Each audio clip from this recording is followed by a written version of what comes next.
Oh là là. Recording a started. Allez, je vais même mettre en plein écran pour voir si ça. Effet d'être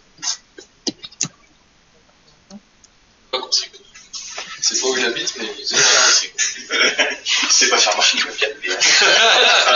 Il connaît tous les raccourcis. Bon, parfait. Vous nous entendez? Oui. Oui. Du coup, Grenoble, on est là aussi.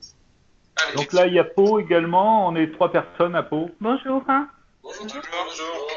Bonjour à tous. Bah super, donc on va pouvoir commencer. Bonjour à tous, je me nomme Benoît Simard, vous avez aussi mon Twitter, je suis consultant technique chez Neo4j France et je suis là aujourd'hui pour vous faire une présentation de Neo4j pour savoir ce que c'est, comment l'utiliser et mettre un peu les mains dans l'outil.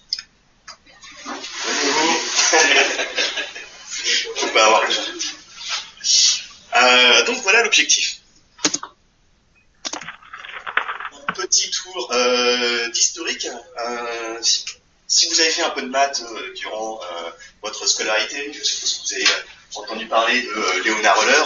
En fait, pourquoi je mets ça en avant, c'est que simplement c'est le premier mathématicien, enfin la première personne à avoir théorisé les graphes. Donc voilà, ça date du XVIIIe siècle, mais on trouve des traces des graphes bien avant, ça va même jusqu'à l'Antiquité avec le problème du cavalier. Mais Leonhard Euler est vraiment le premier à avoir fait la théorie des graphes et à avoir fait des maths dessus, notamment avec la fameuse problématique des ponts de Königsberg. Alors, est-ce que ici il y en a qui connaissent cette problématique du pont de Königsberg? En fait, c'était le roi d'Autriche, il me semble, qui voulait passer par tous les ponts de la ville de Königsberg et faire un circuit pour revenir à son point de départ. Il voulait passer par tous les ponts une et une seule fois. Donc on ne pouvait pas dire non au roi et il a fallu démontrer que c'était possible ou pas possible. Et Leonhard Euler s'est penché sur le problème et ce qu'il a fait, il a commencé à modéliser le problème. Donc qu'est-ce qu'il a fait? Toutes les portions de terre, il les a regroupées et ça fait des nœuds. Et tous les ponts, c'est ce qui relie deux portions de terre ensemble. Et en fait, il a fait un graphe. C'est ce que vous voyez là à l'écran. Et ensuite, il a commencé à faire sa théorie, etc. et à regarder, et il a démontré mathématiquement que ce problème-là n'était pas possible avec les ponts actuels. Il fallait soit construire un nouveau pont, soit en détruire un, pour pouvoir passer, faire un circuit en passant une seule fois par tous les ponts.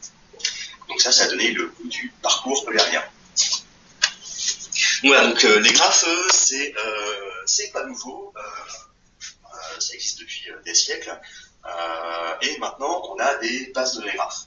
Alors vous n'avez pas besoin de connaître toute la théorie des graphes pour utiliser des bases de données graphes, je vous rassure. Et, donc on va voir ce que c'est. Qu'est-ce que vous utilisez comme base de données chez CapG ou ce que vous connaissez ici? Ok, en tout cas pour l'instant vous n'avez que des bases de données de type relationnel. Voilà, vous faites un peu de NoSQL avec du MongoDB, du Cassandra, du Couchbase, du Elasticsearch, je pense que vous devez quand même en avoir quelque part. Non. Du Redis, ce genre de choses. Voilà. Donc en fait, dans les familles de bases de données de NoSQL, il y en a plusieurs. Donc il y a les clés valeurs, de type Redis, on peut parler de Memcache, ce genre de choses. Donc là, on voit bien qu'en termes de volumétrie, on peut en mettre plein dedans. Voilà, c'est des systèmes de cache fabuleux. Par contre, en termes de complexité de la donnée, c'est pas tout même, c'est simplement des clés valeurs. Voilà.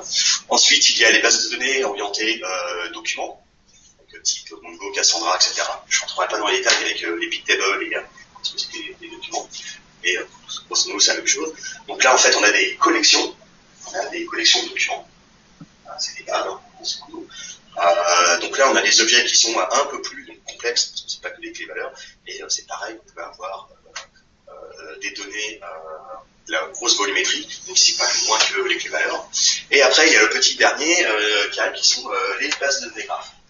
Où là, on est vraiment dans le cœur de la complexité de la donnée. parce que on vient mettre les données en relation. Donc, ce qui importe, c'est pas uniquement la donnée en elle-même, mais c'est pouvoir la mettre en relation avec notre donnée. Et ça, dans le monde NoSQL, il y a peu de bases de données, on verra après, qui sont capables de le faire réellement.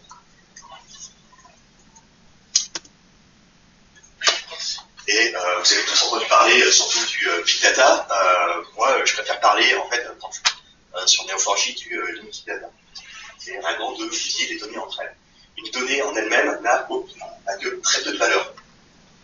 Si je la mets en relation avec une autre donnée, je lui rajoute une plus-value qui est énorme. Donc la valeur des données ne se trouve pas dans la donnée elle-même, mais dans la relation avec les autres. C'est ça en fait le cœur du fondement des bases de données parties. Et du Linked Data avec le web sémantique, ce genre de choses.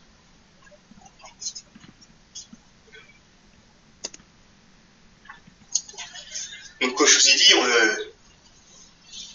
moi je suis là pour parler du Linked Data et donc des relations entre les données. Qui dit relation, on entend souvent base de données relationnelle, il y a le terme relation dedans. Oui, les bases de données relationnelles gèrent les relations entre les objets. Par contre, dès que je commence à avoir des relations M, donc entre deux objets, voilà, je suis obligé de créer des tables entières. Donc c'est la table en jaune qu'on voit en plein milieu. Cette table-là, elle est là uniquement pour quelque chose de technique. En termes de fonctionnel, on s'en fiche. C'est juste la transcription technique du schéma fonctionnel fait qu'on est obligé de créer cette table-là. Les bases de données relationnelles en fait viennent du monde des ensembles. C'est-à-dire que lorsque je fais une jointure entre deux tables, je fais dans le pire des cas le produit cartésien des deux ensembles. Voilà, on fait réellement la jointure. Vous avez tous vu les diagrammes de Venn, vous savez les cercles qui s'intersectent avec l'intersection, c'est ça, les bases de données relationnelles. C'est-à-dire que dès que je commence à avoir des requêtes complexes avec tout plein de jointures, déjà c'est super chiant à écrire. Vous avez déjà vu des pages A4 de requêtes SQL. Dès que je commence à faire des trucs récursifs, à joindre, à mettre en liaison les objets entre eux, donc ça devient compliqué, surtout quand on a des schémas en EAV.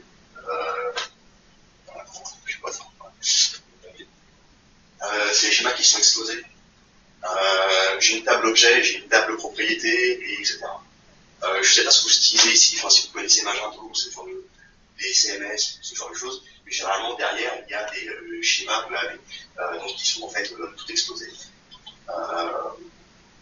Et qui sont très coûteux parce qu'en fait ils ne servent pas à faire toute une jointure derrière. Parce que j'ai pas une table produit, j'ai un enregistrement dans ma table objet qui peut être produit qui est lié à tout plein de records dans la table propriété, et c'est tout ça qu'en fait c'est créé.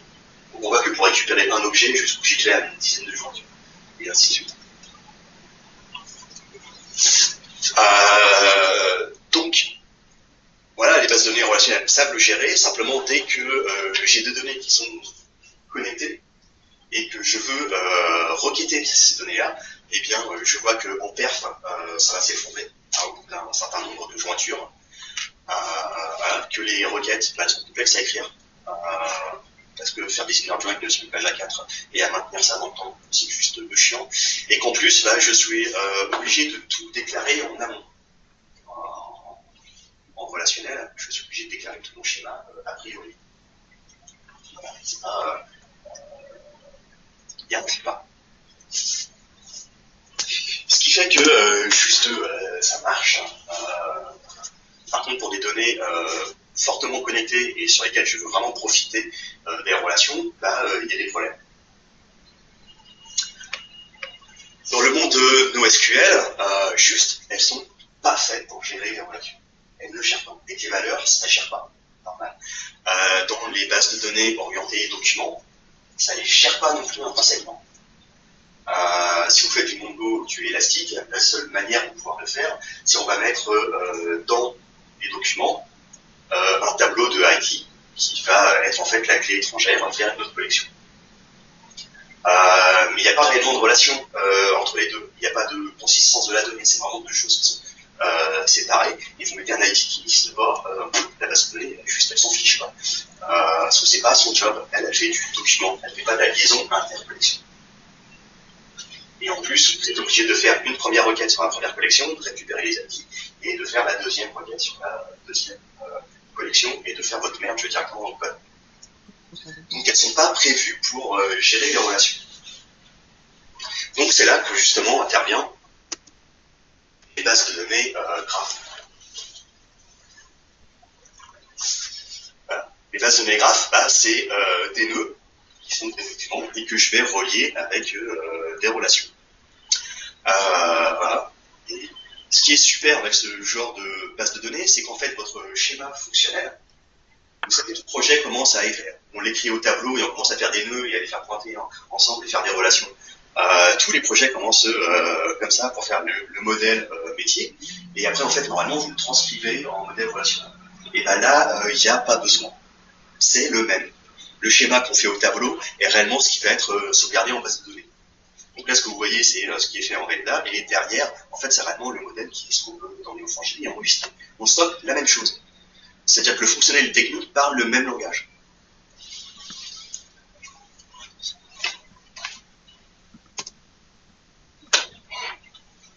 Alors moi je suis pas là pour vous dire Neo4j c'est super, ça fait tous les cas d'utilisation, mettez ça sur tous vos projets et les bases de données que vous connaissez sont de la merde, il faut tout remplacer. Non, c'est pas ok, c'est pas mon discours. C'est le bon outil pour le bon besoin. Donc quand est-ce qu'il faut utiliser une base de données graph? Eh bien, je vais vous poser différentes questions. Tout d'abord, est-ce que vous avez besoin d'un schéma flexible? Faut savoir que Neo4j est une base de données sans schéma. Je crée un nœud, j'ai pas besoin de spécifier a priori que un nœud de tel type existe, il a tel champ. Non, je m'en fous, il n'y a pas de schéma. Je crée un nœud. Et pareil pour créer les relations. On verra ça plus tard, mais ouais, il n'y a pas du tout de schéma. Donc vous pouvez faire tout ce que vous voulez. Donc on a une flexibilité dans la création des données et dans la création de la liaison qui est totale. Le deuxième point, c'est est-ce que j'ai des données connectées? Sinon, si vous n'avez pas de données connectées, j'ai envie de dire, ça ne sert à rien. Normal. Mais j'irai quand même plus loin. Est-ce que j'ai des données connectées et est-ce que j'ai besoin de requêter sur ces données connectées? Est-ce que mes requêtes aussi nécessitent de faire beaucoup de jointures, grosso modo? Parce que c'est pas le tout d'avoir des données connectées, mais ça fait est-ce que je peux en profiter de la connexion entre ces données? Voilà. Et le troisième point, c'est est-ce que j'ai besoin du temps réel? Pourquoi ça? Juste, si vous n'avez pas besoin du temps réel, vous faites un batch durant la nuit, il va peut-être mettre 1 heure à tourner et vous produire des résultats, et c'est bon, vous pouvez faire ça en relationnel, ou en ce que vous voulez. Par contre, vous êtes un site e-commerce, vous pouvez faire de la recommandation directement quand quelqu'un ajoute un élément dans son panier, et vous pouvez lui recommander des produits similaires, etc. Là, vous avez besoin du temps réel. Et donc là, il vous faut quelque chose qui puisse suivre les relations. On verra après justement dans quels sont les algorithmes là-dessus. Donc voilà, grosso modo, si vous répondez oui à 2 de ces questions, vous avez probablement besoin d'une base de données. Et il faudra l'étudier. En dessous, là, j'ai mis la liste des cas d'utilisation classiques qu'on voit sur les bases de données graphes. Et on va revenir juste après. Il y a tout d'abord la recommandation, c'est le cas le plus classique, avec trouver les amis de mes amis avec lesquels je suis pas ami. C'est du graphe, il faut par contre la relation dedans. La détection de fraude, en fait, c'est la recommandation dans le sens inverse. Et je ne recommande pas quelque chose de bien pour vous, je vais vous recommander l'évident. C'est un peu dans le même genre. Le master data management, il y a l'analyse de réseau. Forcément, un réseau, c'est un graphe. Vous voulez faire un algorithme de plus court chemin pour un GPS, etc. Derrière, c'est un graphe, le réseau entier. Donc, il y en a besoin. Les analyses d'impact, aussi, c'est grave, on verra après. Les gestions des droits et les ACL. Vous avez tous utilisé des Active Directory, des LDAP, etc. C'est pareil, c'est du graphe derrière. Mais j'y revenir plus précisément. Après, ce que c'est que Neo4j. Donc Neo4j, il faut savoir que la version 1.0 existe depuis 2010, mais les premières lignes de code datent de 2001.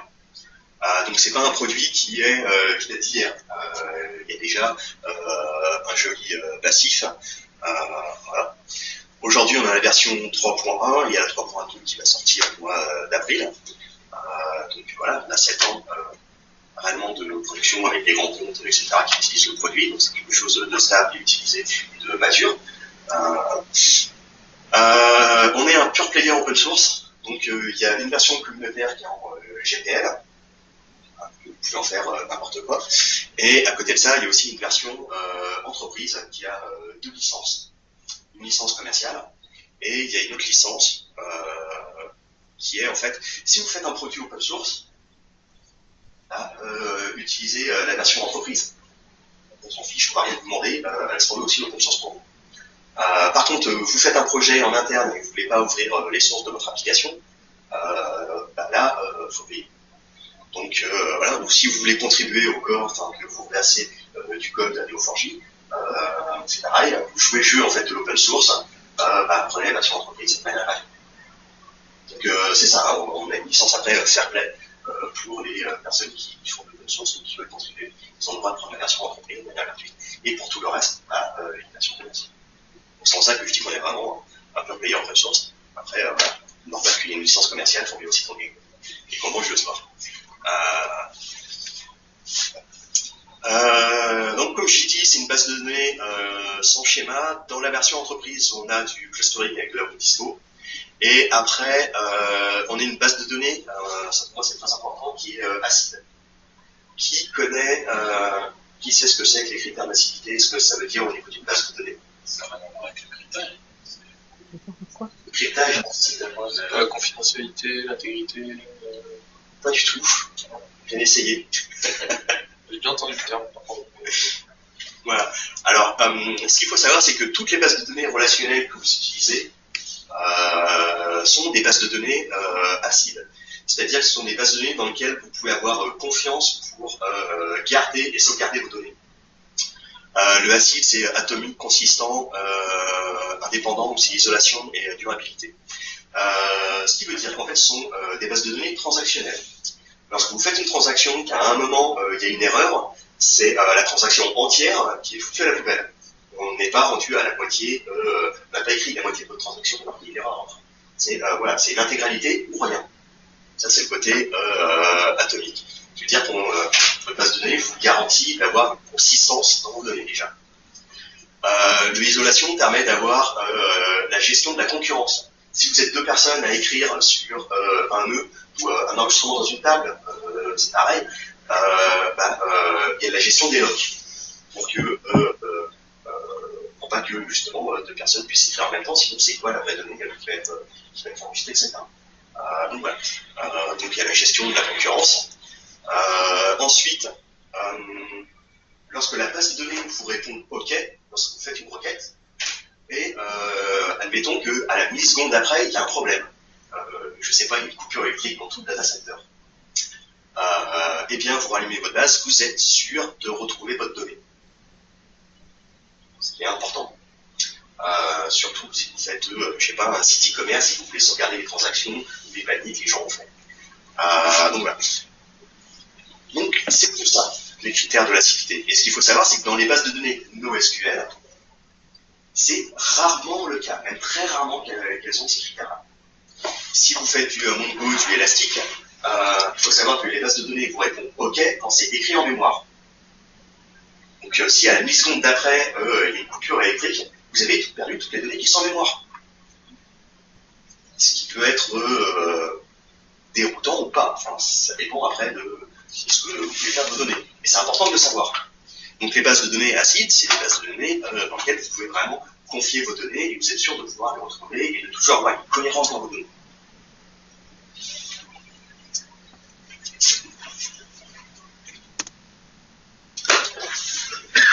Donc, qu'est-ce que c'est qu'un graphe? Moi, j'adore expliquer un graphe avec un graphe. Donc, un graphe, il y a deux types d'objets.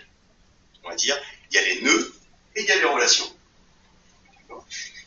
Les nœuds et les relations peuvent avoir des propriétés. Un ensemble de propriétés. Donc, toutes les données sont stockées, en fait, dans les nœuds et les propriétés. Un nœud, Bah, comme j'ai dit, un nœud peut avoir des propriétés. Donc ici, vous voyez, juste en dessous, j'ai un nœud avec deux attributs qui sont name et burst. Donc il y a un attribut name qui vaut Keanu Reeves et burst qui vaut 1964. Là, j'ai un nœud avec deux attributs. Il peut en avoir n. Juste, voilà.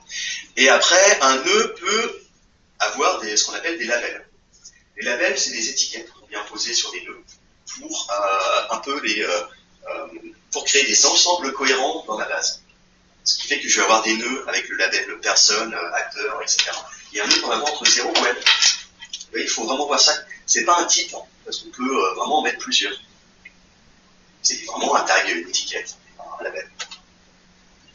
Donc ici, j'ai un nœud ayant le label personne et acteur, avec deux attributs, Keanu Reeves et 1964. Super. Ensuite, une relation.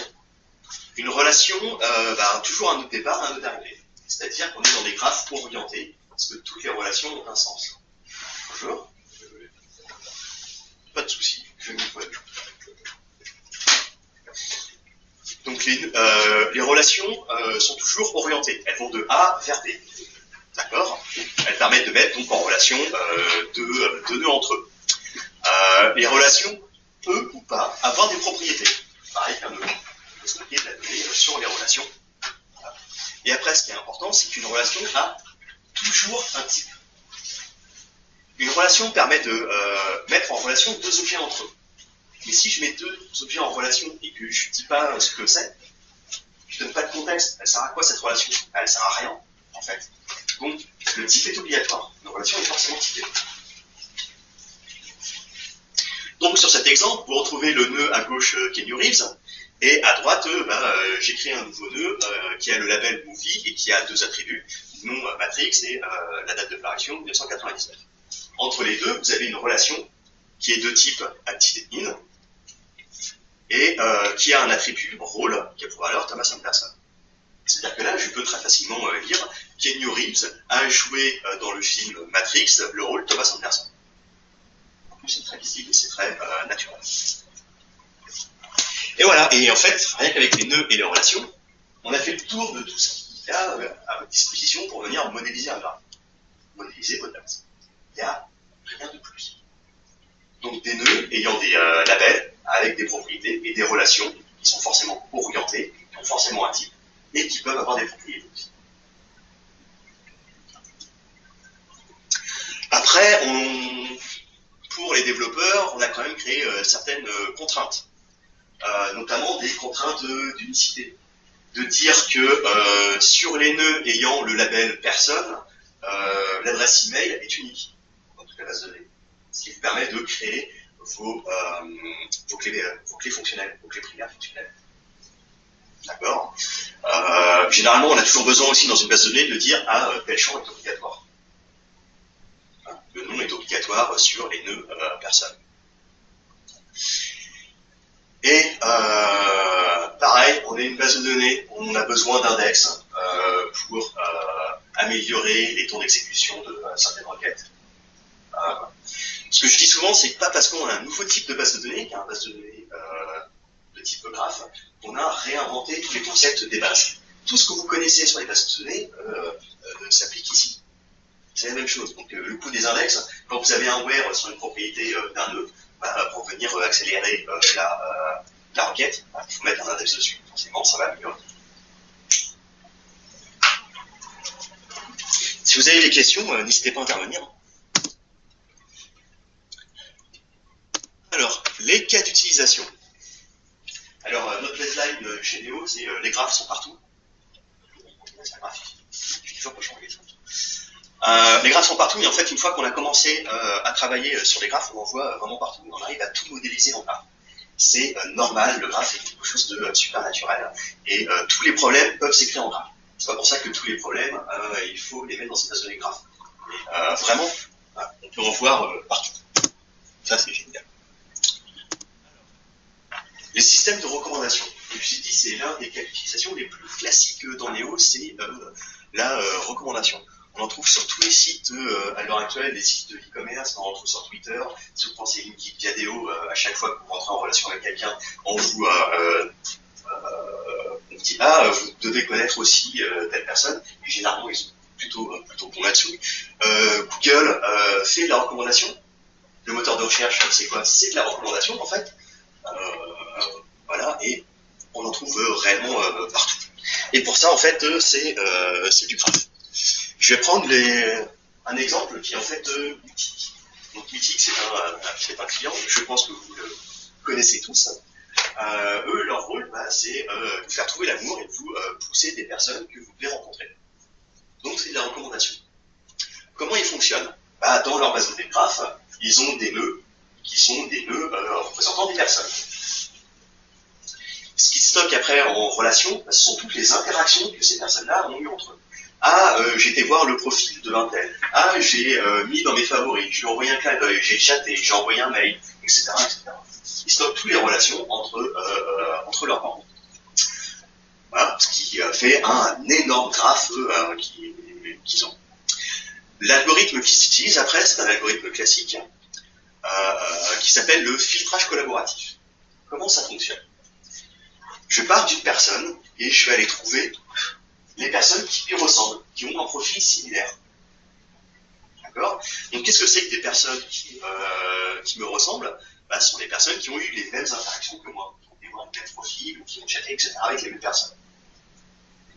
Parce qu'on a été voir la même population, par exemple ici de femmes, Thomas ressemble à Jamel parce qu'ils ont tous les deux été voir le profil de Nelly. Mais Rudy ressemble d'autant plus à Jamel parce qu'en fait, lui, il a été voir le profil de Nelly, mais il a été aussi voir celui de Céline. Donc ils ont quand même deux interactions en commun, donc ils se ressemblent, et ainsi de suite. Voilà. Donc c'est comme ça qu'on retrouve des personnes qui ressemblent à Jamel. Une fois qu'on a cette population, je vais voir quelles autres interactions ils ont eues et que moi je n'ai pas eues. Par exemple, Thomas et Rudy sont allés voir Pauline. Mais Jamel n'a jamais été voir Pauline. Et puis là, dans les personnes qui lui ressemblent, il y a vraiment deux personnes qui sont allées voir Pauline. Donc Pauline est une bonne candidate à pousser dans les bras de Jamel. C'est vraiment l'adage, les amis de mes amis avec lesquels je suis pas ami. C'est une bonne recommandation pour moi. C'est tout bête en fait. Et là, on voit qu'on est obligé de passer, c'est du graphe, on est obligé de passer par tout plein de relations. Et ça, nous, on est capable de le faire en temps réel. Si vous commencez à penser en SQL, etc., ça devient compliqué. Parce que c'est ce que faisait justement Mythique avant, c'était en SQL, il faisait ça en patch durant la nuit. Donc en fait, la recommandation pour la journée était calculée la veille. Donc c'était pas du tout par rapport à ce que j'ai fait dans la journée sur un site. C'est quand même un peu gênant. C'est le cœur de métier, je veux dire. Donc voilà. Donc cet algorithme-là, c'est le filtrage collaboratif. La détection de fraude, comme je l'ai dit, c'est de la recommandation de vilains. Voilà.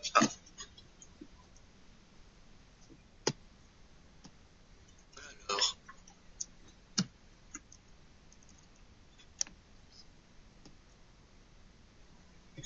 Comment on fait pour réduire la taille sur un Windows?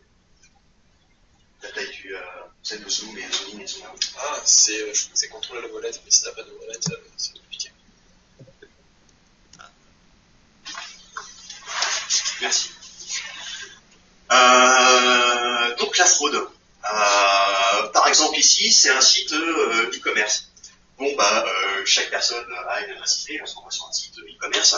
Et après, si j'achète quelque chose, il y a toujours quelque part un moyen de paiement qui va être une carte de crédit. Il y a toujours le compte de l'utilisateur et il y a toujours l'adresse de livraison. Dans la plupart des cas, en fait, on a quelque chose de très en silo. C'est une adresse IP avec un compte utilisateur, une carte de crédit et une adresse de livraison. Quelque chose de très en silo, dans la majorité des cas, en fait. Ce qui fait que c'est très simple. Et là, on voit qu'en fait, à gauche, il se passe quelque chose. Là, on voit qu'il y a des relations qui vont un peu dans tous les sens, c'est-à-dire qu'on a plusieurs paiements qui proviennent on a plusieurs cartes de crédit qui sont utilisées à partir d'une seule adresse IP. Je dis pas que c'est forcément un problème. Si vous faites entre midi et deux dans votre entreprise, voilà, vous êtes plusieurs là, à Capgemini, peut-être aller sur eBay et à faire les paiements, bah, vous avez tous la même adresse et vous avez tous un compte. Voilà, c'est pas forcément un problème, mais ça alerte déjà. Et on voit bien là que dans le graphe, déjà il se passe quelque chose, qui n'est pas forcément le cas nominal. Ah, et puis ensuite, on voit que à partir d'une seule adresse IP, on a l'IT4, donc qui utilise plusieurs cartes de crédit. Ça commence déjà à devenir suspect. Et en plus, il se fait livrer à la même adresse. Donc, voilà. On va pouvoir déceler comme ça rapidement des des patterns de fraude, et justement grâce aux relations et profiter de la puissance des relations pour les trouver.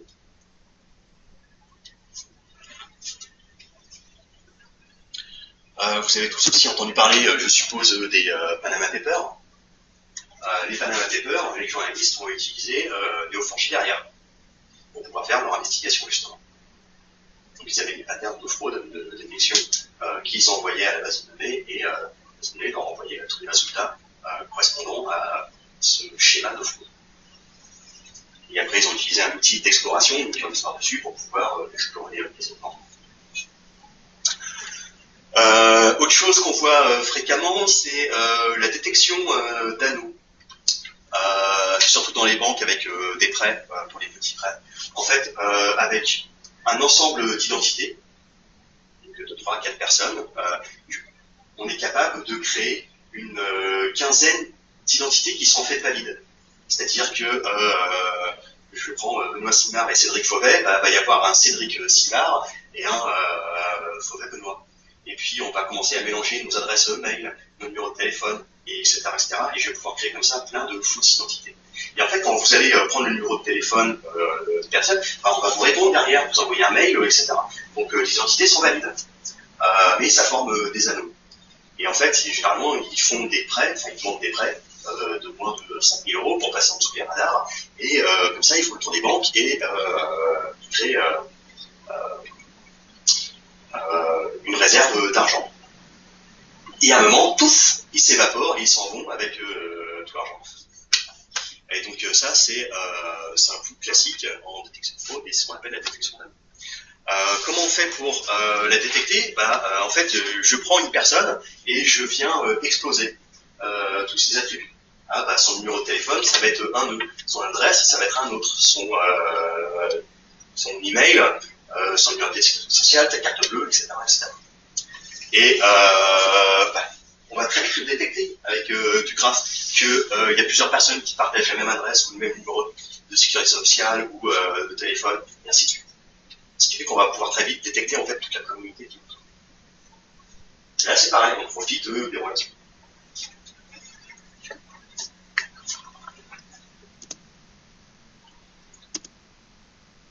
La gestion des données de référence. Donc là en fait c'est de créer des référentiels. Enfin, vous faites un peu de MDM chez Capgemini. Donc dans le MDM, en fait, il y a plein de choses. C'est soit la consolidation d'une base de données de référence provenant de différents silos de l'entreprise. Parce que par exemple, des données sur des clients, on va aussi bien le retrouver dans le marketing qu'à la comptabilité, qu'à la logistique, etc. Voilà, donc on a des effets silos dans les entreprises. Et c'est bizarre, mais à la logistique, l'adresse de livraison, l'adresse du client, on est sûr qu'elle soit bonne. Au marketing, c'est le numéro de téléphone. À la compta, c'est le compte en banque, etc. etc. Et donc, on va avoir des silos et on va pouvoir justement créer un nœud client qui va venir pointer vers chacun de ces silos et de pouvoir constituer ce qu'on appelle le golden record en IBM. Donc ça, c'est un exemple qu'on est capable de faire. Un autre exemple, en fait, c'est tout ce qui est génial avec le graphe, c'est qu'on arrive à mapper la réalité. Donc, par exemple, la modélisation du RH d'une entreprise, on a les services, on peut définir toute la chaîne hiérarchique pour arriver jusqu'aux personnes. C'est simple, ça c'est un arbre. Mais après, on peut aussi décrire toutes les interactions qu'il y a dont les gens entre eux. Ils vont au même club de sport, qu'est-ce que je pourrais donner comme exemple? Berthe est mariée à Pete, et ainsi de suite. On va pouvoir aussi mettre toutes les interactions que les gens ont ensemble, et pouvoir voir aussi les centres d'influence, et de voir qu'est-ce qui peut... j'ai un client qui a utilisé ça, notamment, pour voir quelles étaient les communications induites par les interactions. Parce que là, c'était le cas de chez La Poste, ils se sont rendus compte que beaucoup de choses se passaient, on va dire, grosso modo, à la machine à café. Il y a des gens qui se rencontrent, qui discutent, et l'information circule. Mais les interactions qu'il y a à la machine à café ne sont pas ne correspondent pas du tout à la hiérarchie. Donc il y a des passerelles qui se font entre des services comme ça, par des relations induites et fluides. Voilà, on est des humains, on se parle, on a des... Voilà. Or, quand les personnes s'en vont, partent à la retraite, changent, démissionnent, etc., il y a un flux de communication qui est complètement coupé, et qui ont après des incidences qui peuvent être plus ou moins graves pour la production de l'entreprise. Donc tout ça, en fait, on peut les mapper dans une base de données graphes.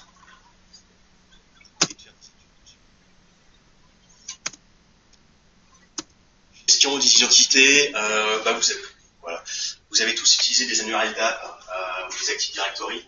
Donc vous voyez bien que les LDAP, c'est une structure en arbre, mais en fait, dedans, c'est un graphe à l'intérieur.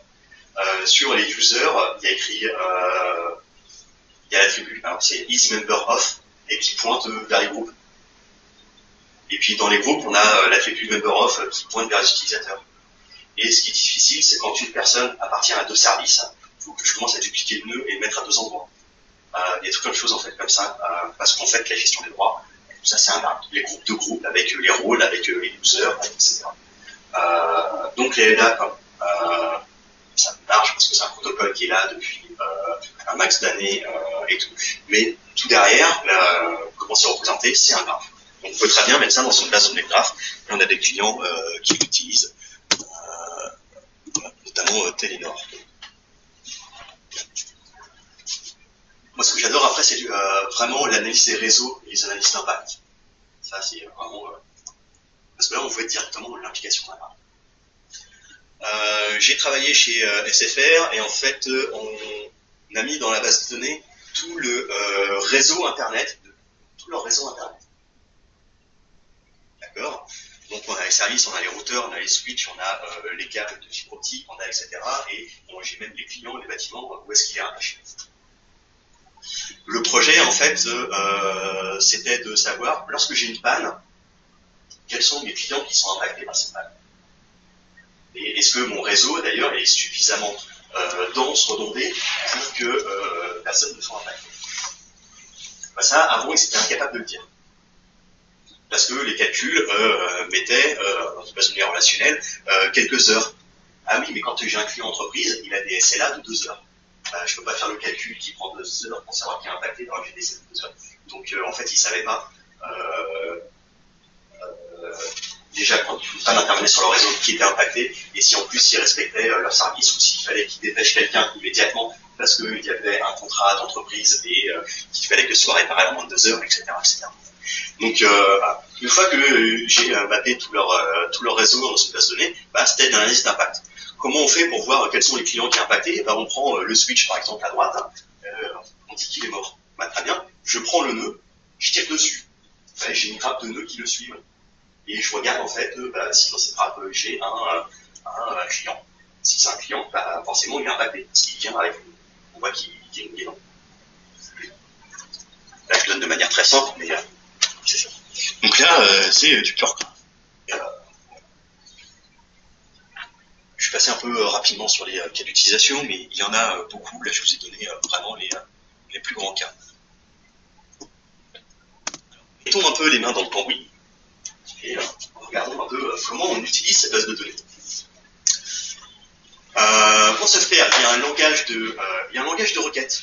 Parce qu'on ne va pas requêter une base de données graph avec du SQL ou avec d'autres. Faire des requêtes XPath. Non. Donc, chez Léo, on a développé un langage qui s'appelle Cypher. Cypher, c'est le SQL fait pour les graphes. C'est réellement ça. Voilà, c'est vraiment un langage qui a été designé pour le graphe et qui quand même ressemble au SQL. Juste une petite question. Ouais. Est-ce que vous avez fait un tour de on a un peu à demander à Laurent s'il avait déjà utilisé le Fuji, s'il connaissait ces choses. Bah, on m'a dit qu'il y avait un expert ici, et que sinon les gens ne connaissaient pas. Mais après, non. Personne n'a joué avec ça.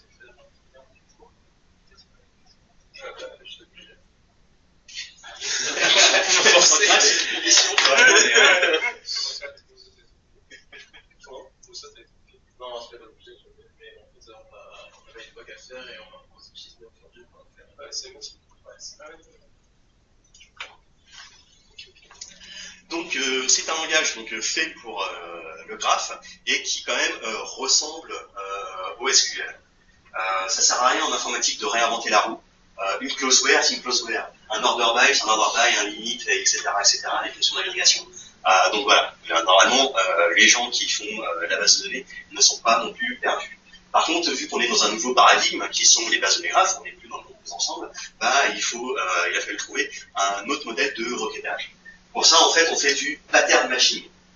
Je décris un pattern, je donne à la base, et la base me répond tout ce qui correspond à ce pattern dans... Alors, je vais faire voir sur les slides. Donc, comment on requête une base de données graphe? Bah, c'est simple, j'écris un pattern. Moi, ce que je veux, c'est rechercher A qui est lié avec B, A qui est lié avec C, et B qui est lié avec C. Je recherche le pattern là, que vous voyez en haut à gauche. Je le donne à la base de données, et la base de données va me répondre tout ce qui correspond à ça.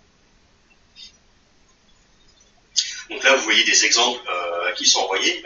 Il y en a d'autres. Je ne sais pas tous mis. Mais voilà, il y en a d'autres que ceux qui sont mis en rouge. Mais voilà, c'est ce que la base de données va répondre. Elle va répondre tous ceux qui correspondent à ça.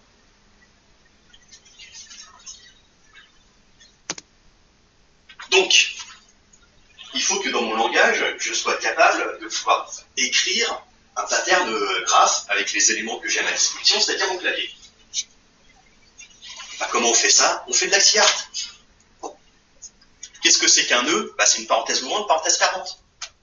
Qu'est-ce que c'est qu'une relation? Bah, c'est tiret-flèche. Vous voyez, c'est quand même très visuel.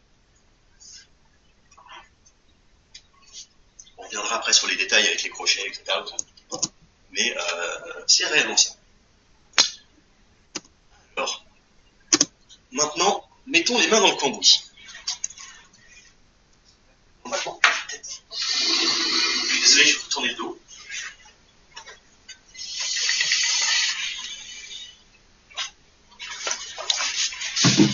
Hop là.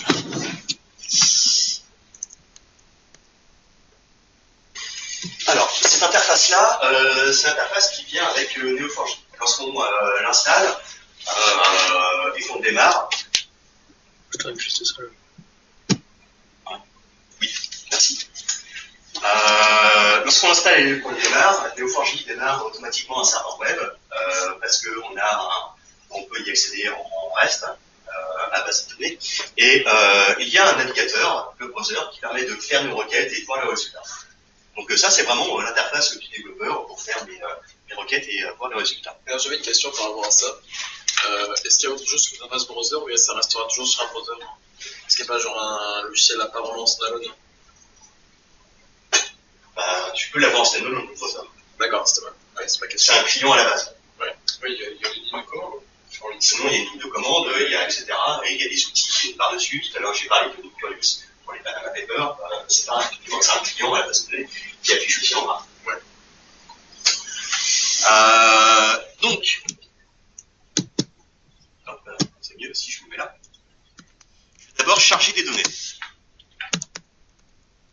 Neo4j vient avec un jeu d'exemples sur les films. Ouais, je tape Playmobil. Donc là, j'ai un script de création.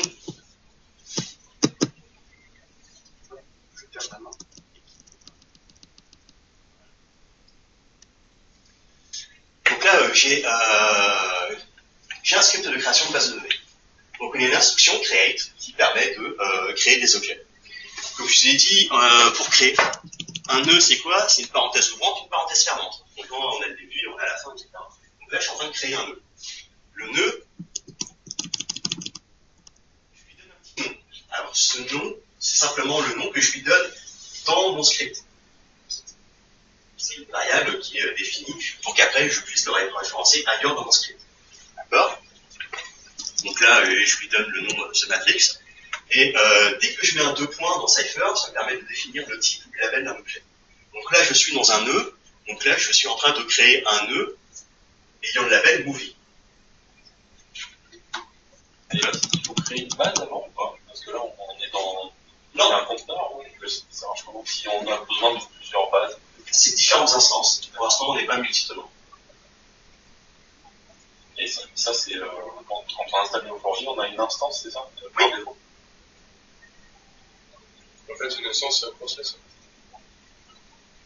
Oui, voilà, c'est un start command. Là, je démarre Neo4j, il n'y a qu'une seule base. D'accord. Si on en veut plusieurs, il faut installer les différentes Neo4j et changer les bords. Donc là, je crée un nœud avec le label movie. Et ensuite, je vois que j'ai une notation JSON. Ça, ce sont les attributs du nœud. Donc là, je suis en train de créer un nœud film ayant le titre Matrix, étant été produit en 1999 et avec la tagline Welcome to my world. Et pour l'instant, j'ai rien défini avant. Ma base de données, elle est vide. C'est juste l'installation que j'ai fait aucune commande avant. Donc, j'ai pas défini ce que c'était qu'un film, je n'ai pas dit, un film doit avoir tel attribut, etc. J'y vais en cache. La base de données, n'en a rien à faire. Donc là, j'ai créé un film sur la ligne juste en dessous. En fait, je suis en train de créer un nœud personne. On voit bien que là, il y a 2 points personne, et avec lives, etc. Donc, je continue. J'arrive sur cette portion-là. Donc là, j'ai toujours instruction create. Je suis en train de faire un create sur un nœud, parenthèse ouvrante, parenthèse fermante, et qui se nomme KeyNew. Parce que juste avant, j'ai créé un nœud ayant la variable KeyNew. Voilà. Et je trouve ce matrix à la fin. C'est les 2 nœuds que j'ai créés avant. C'est pour ça que j'avais mis des variables. Et puis, voilà. Là, après, j'ai les crochets. Donc là, je suis en train de créer ici une relation ayant le type ActivityIn et ayant dedans encore une notation JSON, rôle, qui est un tableau de scope. Un acteur peut jouer plusieurs rôles. Et voilà. C'est aussi bête que ça, et le script continue. Et tes variables, KeyNew et The Matrix, seront réutilisables après ou c'est juste là la créature? Elles sont réutilisables à l'intérieur de mon statement, de ma requête. Ouais, et si demain tu fais une autre requête, tu peux plus réutiliser KeyNew? Non. D'accord. Tu peux le... C'est à toi de le refaire. Enfin, tu vas chercher le nœud personne ayant l'attribut name à KeyNew et tu vas le renommer KeyNew. Mais c'est uniquement dans la requête que cette variable est disponible. C'est le principe d'isolation. Donc là, j'exécute la requête. Hop là, ça m'a créé la base. Quel est le meilleur moyen de représenter le résultat d'une base de données graphe? C'est de le représenter en graphe. Donc c'est pour ça que là, vous voyez un graphe. Donc on retrouve les nœuds en bleu, qui sont les nœuds de type personne, vous voyez en haut à gauche. Ici, on a les facettes sur les labels et les facettes sur les relations. Donc là, je vois très bien Tom Hanks, et quand je passe la souris dessus, en bas à gauche, je vois les attributs du nœud. Là, je vois Born et Tom Hanks. Et pareil sur les relations. Là, en bas à gauche, je vois Joe Fox. Il n'y a pas moyen de créer directement un porteur à ce moment-là? Non. Non, c'est vraiment un outil de développeur. Donc, il faut faire du Cypher pour créer... En fait, c'est super important de comprendre la différence entre la logique base de données graph et base de données standard. C'est que la logique de modèle, j'ai créé un modèle, une structure, et après, je mets les données. C'est un peu différent le concept. Parce que là, clairement, quand on crée avec les données, c'est réel. Il n'y a pas de schéma. C'est ça que je veux dire, c'est qu'il n'y a pas la logique de schéma. Ouais. Ce qui est au préalable, c'est ça un peu la question. Ce que je sais, c'est que tu crées un schéma et après tu mets les données. Cette concept-là, c'est pas comme ça qu'il faut faire les choses. Ça change un peu le mindset. C'est en gros, tu crées ta base en créant avec des données réelles d'entrée de jeu. C'est vraiment schémaless en fait. justement contre les schémas S. Non, mais c'est assez important parce que c'est un peu. Parce que là, oui, j'ai exécuté le script et comme je l'ai dit, j'ai rien fait avant, quoi. J'ai lancé le script, ça m'a créé les deux avec les types, avec les labels, etc. Et j'ai rien défini avant. J'ai dit, là, j'ai une base de données vraiment vierge. J'ai démarré, je l'ai juste installé le site Microsoft. Et du coup, si on a des erreurs de données, c'est-à-dire que il y a un ligne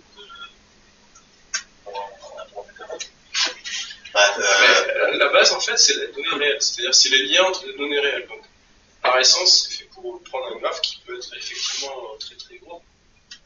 Mais là, ce qu'on a vu, c'est le langage de requête. J'ai envie de dire, comme je dis tout à l'heure, on est un nouveau type de base de données qu'on a réinventé les concepts.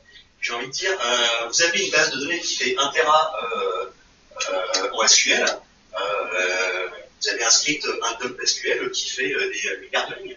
Ça me semble que c'est le même principe. Oui. Sauf que là, il faut créer des relations en même temps. Là, tu insères la donnée. Donc on va inventer à chaque fois. non, n'importe comment Non, en fait, tu le fais quand même. Depuis le base de données SQL, il faudrait qu'un peu tu fasses tes fois. Mais tu crées ton schéma, il a des relations, et ensuite tu les montes. Alors que là, à chaque ligne, on doit créer la relation, c'est ça, non? Bah oui, quand tu es en train de dire que tel record a une clé entrée et une clé étrangère qui a valeur 20, quelque part c'est pareil. Quand tu charges tes données en SQL, tu es en train aussi de créer la relation. Simplement, tu la vois pas parce que c'est simplement une clé étrangère. Telle colonne prend la valeur 20. Ah oui, mais en fait, parce que tu as défini ton schéma avant, tu sais que ça correspond à une clé étrangère de ta colonne. C'est le même principe. Et chercher les deux.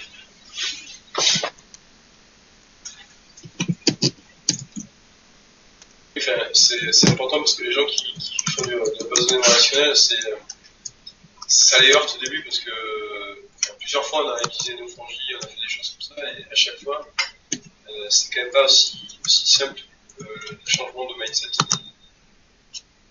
On a l'habitude de faire un schéma et après de mettre les données. Il faut vraiment se dire non, mais la base de données c'est les données brutes tout de suite. C'est pas aussi simple que. Enfin, l'explication est. Pour arriver à se positionner comme ça, c'est pas si simple que ça. Certaines personnes qui ont l'habitude de faire les DBA, etc.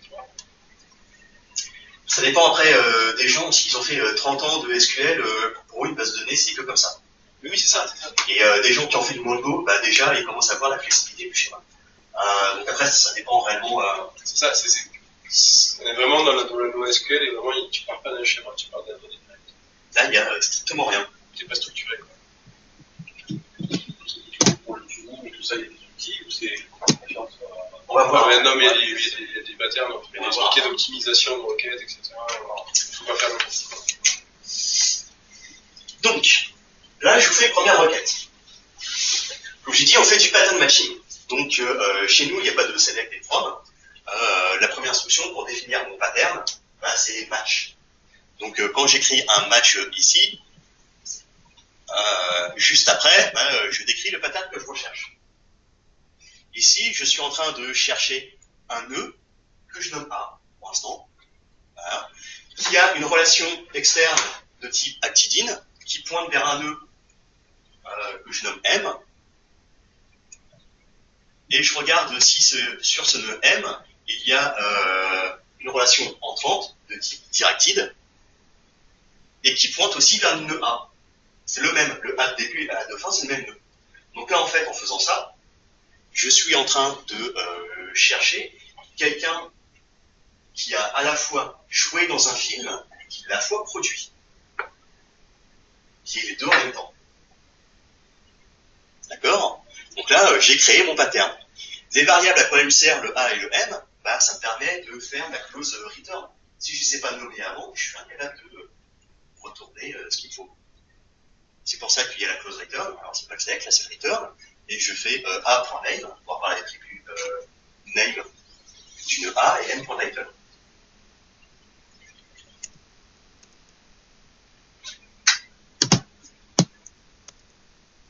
Lorsque j'exécute ça, bah, ça me donne ce résultat-là. Là, je sais que Tom Hanks, il a à la fois joué et produit dans le film Zazie. peux avoir un affichage en graphe ou ça en fait. Alors, incapable de me dire pourquoi ça n'a aucun sens ici. Pourquoi je n'ai pas un graphe? Cause des attributs, peut-être. C'est ça. Je retourne non pas des nœuds et des relations, mais je retourne des attributs. Donc là, ce que me fait la base de données, me renvoie la collection correspondant à ces attributs. Si j'avais envie d'un graphe, Une vie là-bas.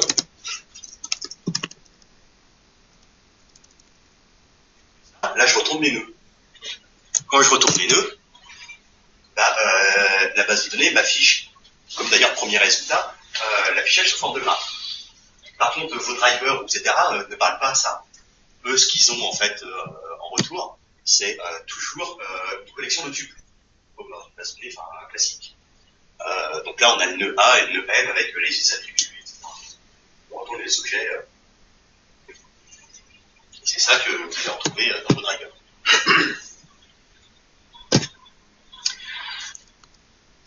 Première requête.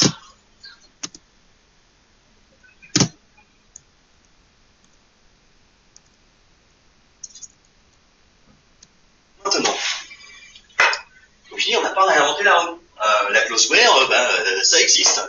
Donc ici, je cherche un nœud ayant le label movie. Très bien. Et puis je regarde s'il y a une relation entrante de type actidine qui arrive d'un nœud que j'ai nommé acteur. Super. Et là après je rajoute une closeware en disant que mon nœud movie que j'ai appelé matrix, il doit forcément avoir une propriété name égale à the matrix.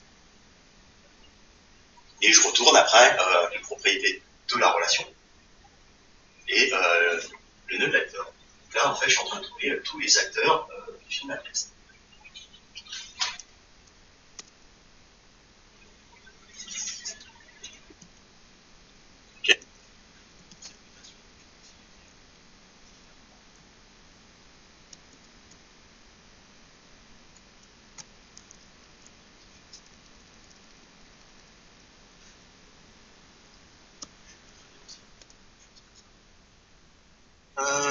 Les crochets.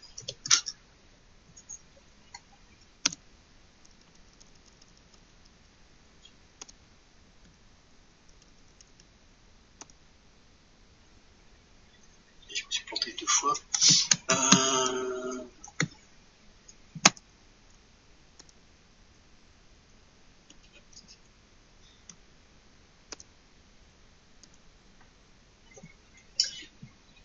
Et il manque la parenthèse. Voilà, je peux aussi très bien les faire comme ça. Là, je suis en train de dire à la base, cherche-moi un film ayant le label movie qui possède aussi un attribut title et donc on balance matrix. Mais là, à chaque fois, je fais du strict. Je ne peux pas faire du where, or, du end, etc. sur mes attributs. C'est pour ça que la clause where aussi existe. Et ça, c'est un peu exact. D'accord. Si vous n'aimez pas les acteurs.name, vous connaissez le as en SQL.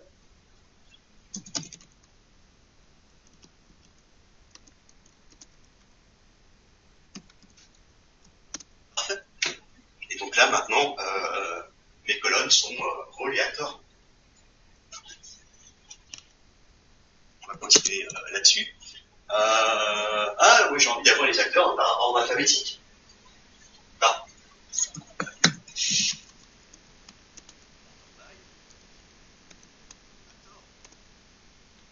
Ça y est. Je préfère les avoir dans l'autre sens. DESC.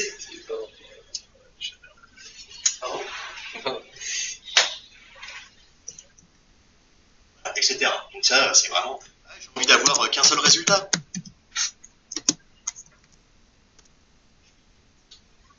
Vous voyez que tout ce que vous connaissez dans les bases de données, le langage SQL, etc., vous pouvez réellement le réutiliser ici. C'est exactement la même chose.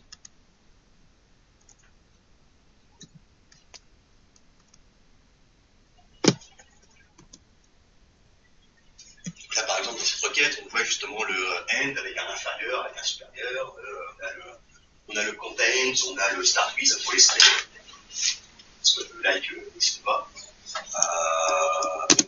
Pour les dates, il y a des trucs. Il n'y a pas de type date. Par contre, un long, oui, donc quand je timestamp,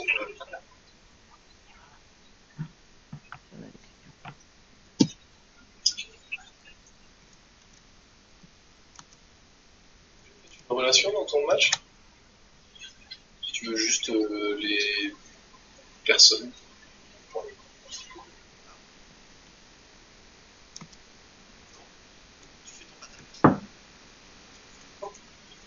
T'as besoin de mettre, tu t'arrêtes à personne. voilà. Tu personne.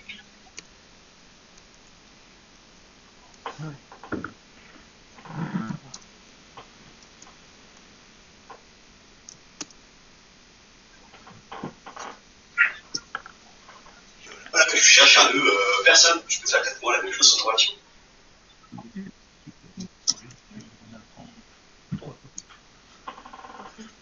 Un nœud qui est différent.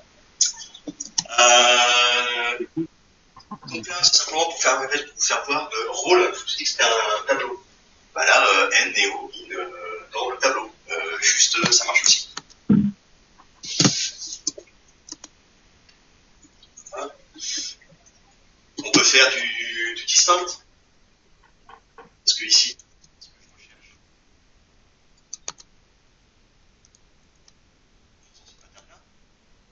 je pars d'un nœud personne que je nomme Tom, et il a joué dans des films. Et je regarde quelles sont les autres personnes qui ont joué dans le même film. Donc là, je suis en train de rechercher. Donc dans A, je vais avoir les collègues de Tom Hanks avec la clause where. Ah, j'ai ajouté une condition pour que j'ai en fait les personnes qui sont plus vieux que Tom Hanks sur la date de naissance. Voilà, ce qui fait que je suis en train de trouver les acteurs, enfin les collègues de Tom Hanks qui sont plus vieux que lui. Mais ça se trouve que cette personne-là, elle a joué dans plusieurs films avec Tom Hanks, donc elle va apparaître plusieurs fois dans le résultat. Logique. Donc je peux faire un distinct dessus. Voilà.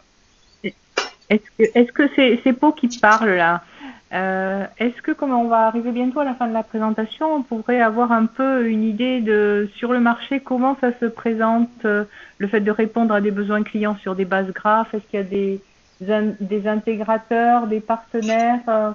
Nous, on a un petit retour d'expérience puisqu'on a répondu à un appel d'offres d'un de nos clients avec Neo4j et Linkurious qu'on a perdu. C'est une solution spécifique de bac à map qui a été retenue par le client avec un développement spécifique. Donc, est-ce que vous pourriez nous donner un peu voilà, cette vision-là, comment on adresse ces projets chez les clients, qui sont les partenaires, les intégrateurs, etc. Les intégrateurs avec Capgemini déjà? C'est pour ça qu'en fait, j'ai dans ma présentation, j'ai donné justement la liste des cas d'utilisation classiques. Sur lequel on a déjà beaucoup de clients. Voilà, pour que vous sachiez quand vous positionnez avec une base de données graph chez un client.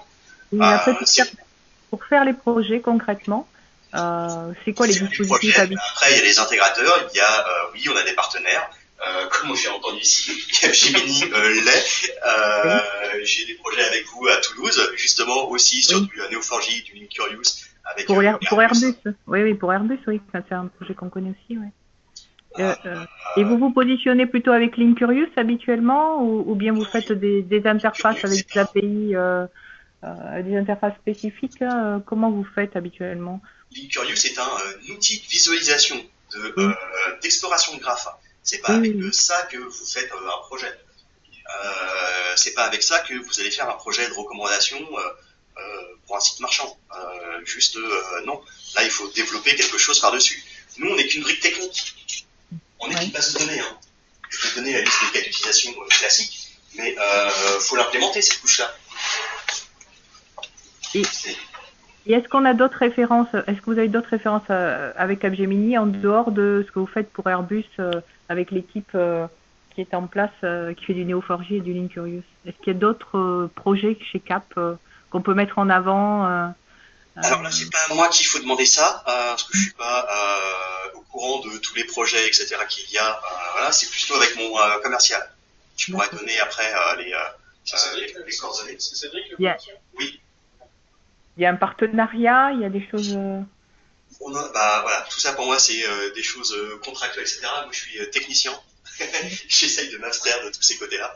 Voilà, donc ça c'est vraiment avec Cédric.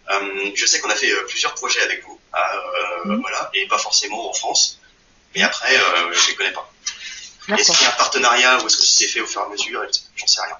Parce que si demain on détecte un besoin chez un client, c'est savoir comment on peut activer à la fois Neo4j, les équipes CAP, etc. quoi. C'est simple. Si vous trouvez un projet Neo4j avec un client, le plus simple c'est de prendre votre téléphone, de téléphoner à Cédric Fauvet et je pense qu'il viendra avec vous pour aller voir le client et répondra à toutes les questions. Quoi. D'accord. C'est déjà une démarche qu'on avait quasiment initiée. Bon, c'est un cas de figure pas eu légèrement goût, quoi. C'est quelque chose qui se fait déjà avec Cédric Fauvet depuis 3-4 ans. Oui, sur oui. l'époque, sur les. Donc vraiment, vous avez un besoin, etc. Téléphonez à Cédric et on verra comment vous accompagner. Enfin, voilà. Ça là-dessus, il y a aucun souci. Moi, juste une petite question, c'est juste pour aller vite, parce que Neo4j, bon, c'est des collègues qui découvrent, mais il y en a d'autres qui connaissent depuis un petit moment, et puis il y a des groupes qui ont été faits ici. C'est rapidement monter en gamme. Il y a déjà, est-ce que ça existe toujours les GraphKiss là?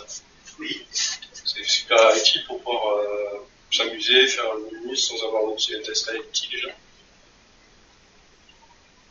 Ouais, c'est plutôt la console. Oui, mais bon, sans avoir à être obligé d'installer un outil, on se met sur le net, n'importe qui peut le faire dès cet après-midi. C'est super intéressant pour apprendre, il y a plein de cas de figure, des use cases, des tutoriels. Ah, il y a papa. C'est carrément.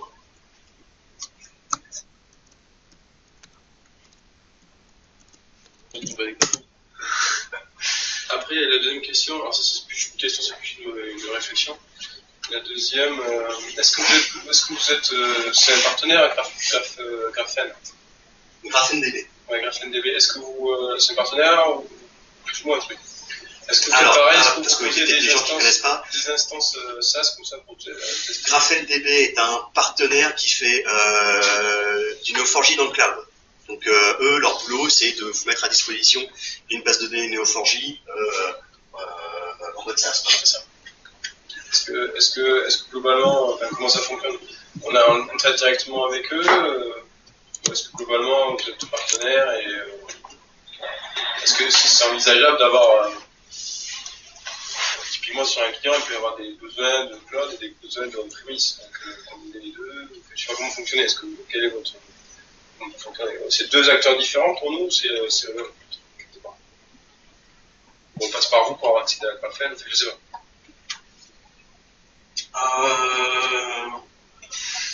Là, j'ai envie de dire, c'est un peu comme vous voulez. Ouais, d'accord. Il n'y a pas de. Parce que GraphenDB, vous pouvez directement prendre des machines chez eux. Vous allez sur un site web avec une carte bleue, vous prenez des machines. Non, mais c'est déjà fait, on peut déjà mieux. Vous n'avez pas besoin forcément de Néo là-dessus. Voilà. Après, faut savoir où est-ce que c'est stocké, etc. Avec les règles françaises, etc. Est-ce que vous voulez que ce soit hébergé en Amérique ou ce genre de choses? Il y a d'autres problématiques. Il y a Amazon derrière. Je sais plus. Je pense. Donc ils ont les data centers. Après ça dépend des plans. Vous choisissez chez eux. Mais oui. Et dernière question, c'est globalement on a des POC, on a eu déjà des POC. Et on a déjà eu des interactions avec des experts. Alors c'était un mec qui était suisse, je crois, à l'époque. C'est pas de Suisse. Pas suisse, c'est autrichien, normalement. Alors, est-ce que c'est un Stéphane ou est-ce qu'il s'appelle Stéphane Armos, là. C'était lui. Ouais. Allemand. Et donc le mode était plutôt, on fait un POC, il y avait de l'aide, on posait des questions, c'était tout l'engagement. Si demain on a vraiment des POC importants, on peut en faire pour des clients, on peut faire des sujets en gros, comment peut fonctionner avant même une démarche où c'est vendu au client et est-ce que, en termes de formation, comment ça peut fonctionner? Parce qu'il n'y a pas vraiment, je crois, de Alors, partenariat signé, quelque chose de... je pense pas qu'il y en ait, en effet. Donc après, pragmatique, voilà, mais jusqu'où on va mettre des pragmatiques, jusqu'où vous pouvez aller en termes de support, se monter des choses. déjà, il y a le support de la communauté, etc., qui est très actif, et vous retrouvez tous les consultants d'ailleurs de Léo. Moi, je passe 1 heure par jour à répondre aux questions sur Stack Overflow. On a un Slack, on a etc. Déjà, ça peut faire un premier niveau de support. Vous êtes quand même tout seul et on n'intervient pas, on ne connaît pas votre projet. Voilà, c'est une chose. Et on répond à toutes les questions. Après, vous nous en posez 15 durant la journée, on ne sera pas capable de tous y répondre, en tout cas dans un temps. Ensuite, il y a de l'avant-vente. Là, je crois que c'est un peu ça. Comment on fonctionne pour faire de l'avant-vente? Oui, voilà aussi. Pour ça, encore une fois, il faut prendre contact avec Cédric, qu'est-ce qu'on fait d'habitude avec Cédric et dire j'ai un projet, il me semble intéressant, je vais y aller avec toi, est-ce que je peux avoir du support, ou est-ce que je peux faire intervenir Benoît une journée, ou voilà. Et là après c'est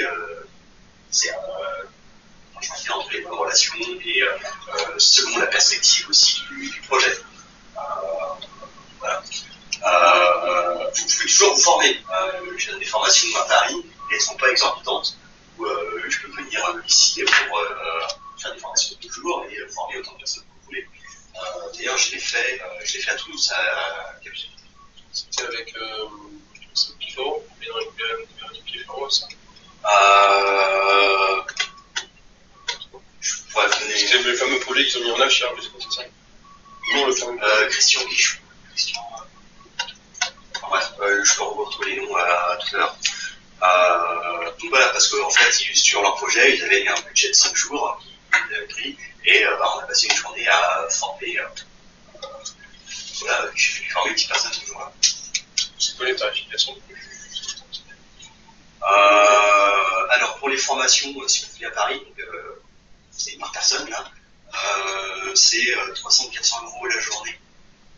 C'est pas des 2000 euros, etc. C'est ça pour une personne. Et là, je fais une formation de 2 jours au mois de mars. Je pense que c'est 800 euros, 2 jours, un truc comme ça. Et 2 jours, c'est bien pour pouvoir partir sur un projet. Après, ça, il y a des trucs commerciaux, etc. à voir. Vous téléphonez à Cédric. J'aimerais avoir Benoît pour faire une formation ici. Et je viens pour une journée. Vous payez les journées, je fais 10 personnes. C'est simplement pas pour vous que d'envoyer 10 personnes à Paris. C'est clair. Et là, il faut arrêter. Et dans la formation, ça va jusqu'au mode Java, où il faut dépendre des doigts, des. C'est il y a le truc de ça, on se débrouille après, on regarde, etc. Moi, moi, je peux en parler une semaine de Néo et vous faire des courses pendant une semaine. C'est après, vous dites ce que vous voulez, d'où est-ce que je pars et où est-ce que vous voulez arriver. Et pas de soucis. Et on a plus simple que ça.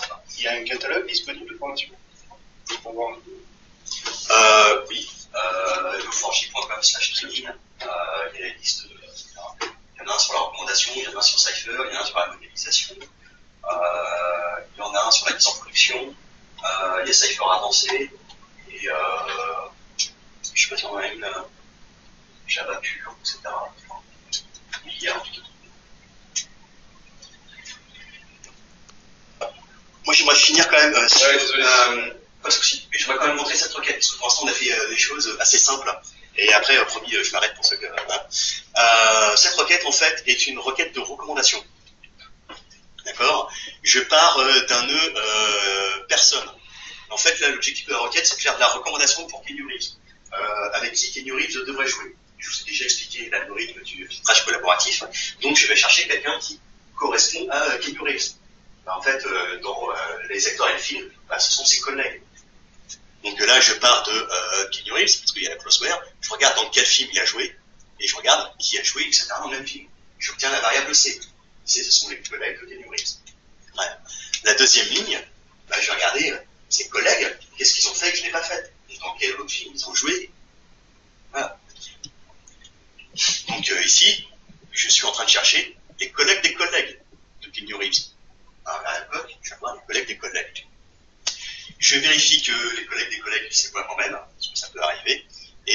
vérifier aussi que Keanu Reeves n'a pas joué dans les mêmes films que les collègues et collègues. Hein, et ce qui fait qu'après, je retourne avec les collègues avec leur score une fois que ça part.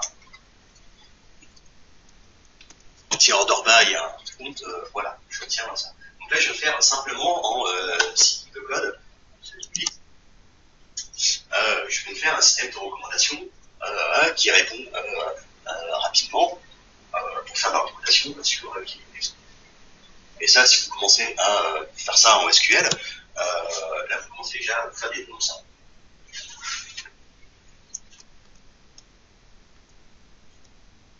Et je crois que normalement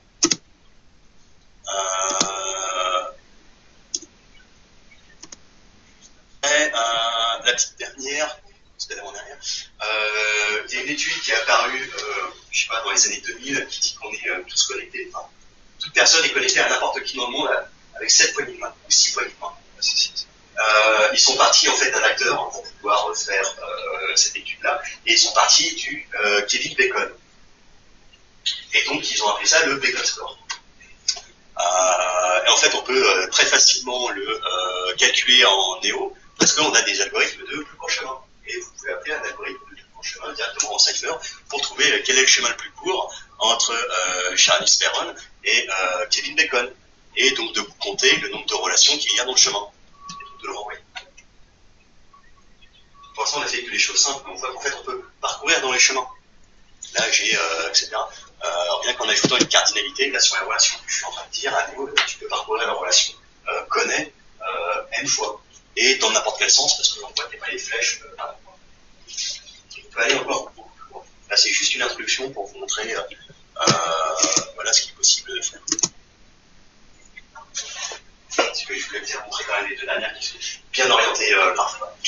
C'est un dommage parce que j'ai un collègue qui en avait travaillé sur un POC pour faire un référentiel des entreprises des individus, que l'époque on travaillait beaucoup aux URSAF. Et donc on avait proposé aux URSAF de faire un référentiel des entreprises des individus. On s'était amusé à mettre plein de données dans la base. Et c'était un collègue justement de DBA qui prenait le sujet de monter en compétence sur les moyens de faire ça. Et en fait, on avait essayé de challenger en termes de profondeur ce qui était le plus rapide et on était descendu de 4-5 profondeur. Et on s'était rendu compte que jusqu'à 3, là je posais la question de véracité des travaux qui avaient été faits à l'époque. 3-4, la base de SQL elle était encore validée en termes de performance, profondeur. C'était que passer 5 de profondeur que ça c'est dommage qu'il ne peut pas être présent parce qu'il était chez Pierre. J'aurais bien mis qu'il soit là pour justement discuter de ça. Premier problème, parce que les benches, j'adore. Premier problème, vous avez pris un expert SQL pour faire une comparaison SQL-NoSQL. Forcément, la personne connaît bien la base de données, il a peut-être tuné la requête, et le Cypher, le mec il a fait ce qu'il pouvait. C'est bien pour ça que j'ai posé la question, c'est que globalement, il a dû configurer la mémoire, etc. de sa base de données SQL, et il a dû rien faire. Pas que d'être critique, c'était justement, de dire, concrètement, je suis persuadé qu'en termes d'optimisation, il n'était pas adéquat. Donc c'était justement, là, quand même, je suis pas là non plus pour vendre, à une profondeur de 2. C'est équivalent. Profondeur de 3, le SQL qui arrive encore, ça dépend des bases. MySQL par exemple, vous l'oubliez. Et si vous avez choisi du Postgres, de l'Oracle, etc., ça peut marcher. 4, on voit déjà normalement une bonne différence. Et 5, c'est juste, on arrête les bêtises, on prend les barres. C'est ça, maintenant il y a beaucoup de concepts. Ouais, 4, 5, c'est un peu ça. Voilà. Mais on voit qu'il y a déjà une différence. 2, c'est pareil. 3, on voit un léger gain. C'est encore acceptable en graphe, ça va dépendre après de tout plein de choses, etc. Par contre, c'est que dans... parce que moi j'aime bien aussi les Postgres. Dans Postgres, je peux faire des arbres. Et je peux le parcourir très rapidement, avec un whiz récursif, etc. Par contre, j'ai envie de parcourir mon arbre dans l'autre sens. Juste, je suis mort. Donc, c'est-à-dire que dans un sens, je vais faire un benchmark, dans un sens, je vais faire, ouais, en fait, je vais perdre. Ah oui, mais je suis un client comme ça, il est parti sur un projet graph avec les Postgres. Il installé RADP pour faire les lignes de métro. Puis à un moment, ils se sont rendus compte que c'était pas forcément une ligne comme ça, mais qu'un pooling permettait de remonter et aller aussi ailleurs, parce qu'il y a des fours, etc. Ils ont essayé de le prendre dans l'autre sens, l'arbre. Ils ont fait au revoir. Ah, mais c'est important tout ça parce que c'est ça qui va dire ce tel projet est vraiment éligible à faire en fait de graphe ou pas. C'est ce que vous nous parlez, c'est capable de donner 200 ans, ça. Et le fait qu'il faut qu'il y ait une profondeur, passer une certaine profondeur, c'est vraiment. C'est pour ça que j'ai donné, oui, vous n'étiez pas là initialement, j'ai donné en fait la liste des questions à se poser pour savoir est-ce que j'ai besoin d'une base de données graph, est-ce que j'ai des données connectées, hein, est-ce que j'ai besoin de requêter sur les données connectées, est-ce que j'ai besoin d'un schéma flexible, et est-ce que j'ai besoin d'avoir du temps réel. Et si je réponds à oui à deux de ces questions, il faut étudier la base de données graph. C'est vraiment ça qu'il faut se poser. Et après, vous avez la liste des cas d'utilisation que je vous ai donnée. Si vous avez un client avec cette liste de cas d'utilisation, vraiment contactez. Il y a de fortes chances que derrière, ce soit des problèmes de graphe et que vous n'y arrivez pas avec toute technologie. Donc, j'ai vraiment essayé de vous donner les clés pour pouvoir savoir s'il faut une base de données graph derrière. Comme j'ai dit, je suis pas là pour remplacer toutes les bases de données du monde. On est là pour faire des cas d'utilisation, des meilleurs dans certains cas d'utilisation, mais pas pour tout. Concrètement, on a des projets des profs, et plutôt des projets internes, style en ce moment, ça va se faire une sorte de base de données, toujours le principe la gestion de conf, la donnée de référence. Hein. Oui. C'est une base de données référentielle de l'architecture d'entreprise. Ouais, j'ai plein de type Archimate, on le met en gros standard, spécialisé, collaboratif. Avec derrière, potentiellement faire du background, faire de l'implémentation et aussi de l'analytics avec potentiellement des choses comme ça. Okay. Alors, c'était une de mes questions, quels sont les drivers, je sais qu'il y a des drivers qui étaient faits aussi, sont utilisés par des outils comme ça. Est-ce que vous avez des choses en plus? On a un connecteur avec Tableau, avec ClickView, ça marche aussi. Parce qu'il y a un mec. Enfin bref, ça marche aussi. Après, les outils BI parlent SQL. On va pas se mentir, ils font que ça. Et donc il y a des fois c'est un peu difficile. C'est pas parce qu'on a un driver JDBC que ça va fonctionner avec tous les outils de BI, parce que derrière eux ils font un select, rien qu'un select 1 par exemple. Ça arrive pour savoir si la base de données répond derrière. Même s'ils envoient ça par le driver JDBC, il parle Cypher. Le select 1 il connaît pas. Ça va faire une erreur. Et en fait, ils ont tout plein de requêtes qui sont générées comme ça, qui fonctionnent pas. Donc sur les outils de BI, oui, il y en a qui fonctionnent, d'autres non. Faut voir en termes d'intégration. Oui. Okay, ça c'est un petit peu de projet. Après, il y a des projets vraiment clients. Typiquement, c'est toujours une logique de conf. Les confs, c'est un style de terme où ça s'appelle DSE en fait. Il y a des silos de conf électriques, mécaniques, hydrauliques. Et généralement, c'est des silos. Et c'est d'arriver à avoir les tout ensemble. Moi, c'est le MDM, ça. Mais, oui, c'est du MDM au sens conf style PLM. PLM, oui. C'est un type de projet qui est aussi. Sur la conception. Le PLM fait aussi partie des cas d'utilisation de Neo4j. Ça, il n'y a pas. Ouais. C'est ce qu'on fait. Finalement, ce qu'on fait chez Airbus et j'ai aussi fait ça chez EDF. Chez Airbus, ce qui avait été fait, c'était avec Guillaume Vallée, c'était sur la calcul du poids pour le Airbus. J'étais pas sur ce projet-là. Il y a longtemps. Il y a des choses qui ont été faites au PLM. Oui, rien que tout le manuel de maintenance des avions. Donc en fait, c'est là où il est fort, c'était pas bon. Ils portent un nouveau nom maintenant, c'est ADNS, mais essentiellement un autre projet, je ne connais même plus le nom. Et, oui, tout le manuel de maintenance d'un avion est fait stocké dans du Neo. Et on est intégré avec leur outil de PLM qui nous donne tout, justement. Et ça, c'était Sopra. Là, c'est Sopra.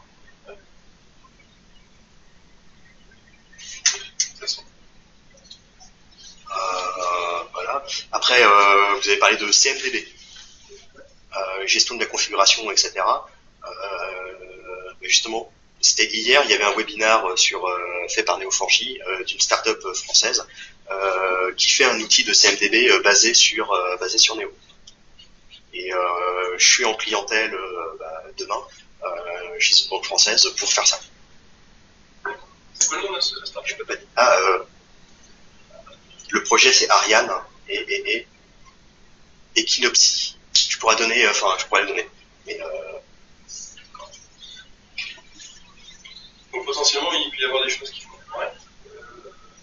Après, c'est vrai qu'au moins on a les gens qui sont formés.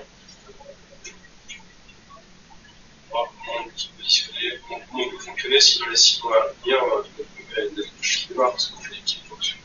Voilà.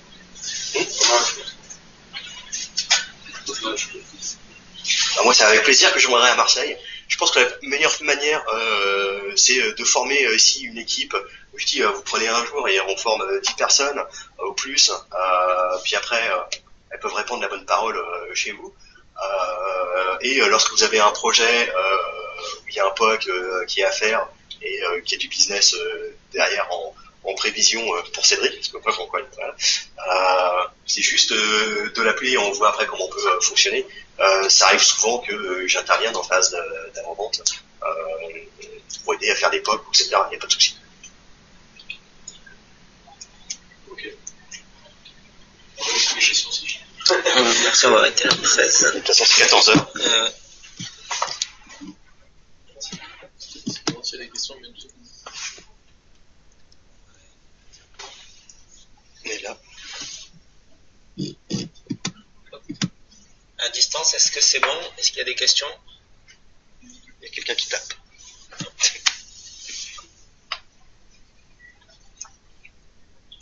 Merci à vous. Ok, bon, merci tout le monde. Au revoir. Au revoir.